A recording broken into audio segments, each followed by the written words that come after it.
It's summertime here in New York City, and for theater lovers, that means free Shakespeare in the park, courtesy of the Public Theater. This year, Romeo and Juliet. Of course, we know that Romeo and Juliet is not going to end happily, but director Sahim Ali presses the point by setting the play in a graveyard, with two giant statues towering ominously over the set.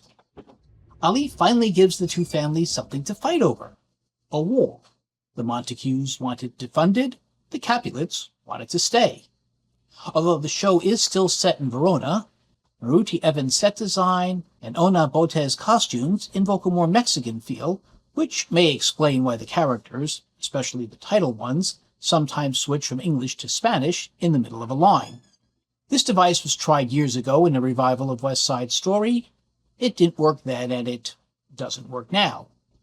The standout in this production is Ramya Latia Akins as Juliet. With her romantic musings that turn to bitter laments when Romeo is banished, she truly captures the elation and the suffering of a young woman in love. Daniel Bravo Hernandez as Romeo is intriguing, but less so than his co-star.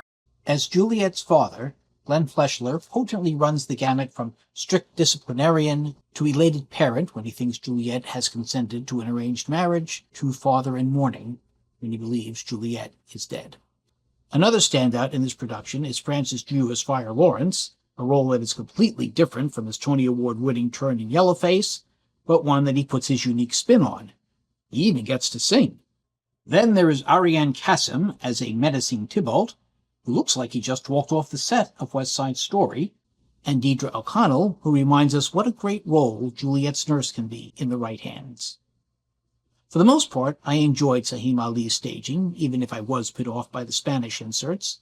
I liked how the disputed wall became the balcony for the play's most famous scene. On the other hand, I was disappointed with the use of guns rather than swords for the fight scene between Tybalt, Mercutio, and Romeo. The killings happened too quickly, and without a build. Colleague Joshua Aberhart, as Mercutio, is deprived of his death monologue, only getting to mutter, "A plague on both your houses," a line which in this production has little if any meaning. Perhaps to prove that not every romance has to end tragically, on the night I attended, a couple that had been together for 33 years was invited on stage to renew their vows. Also in the audience that evening were video cameras, because this production is being taped and will be presented on PBS in November. But better to see it in the theater if you can.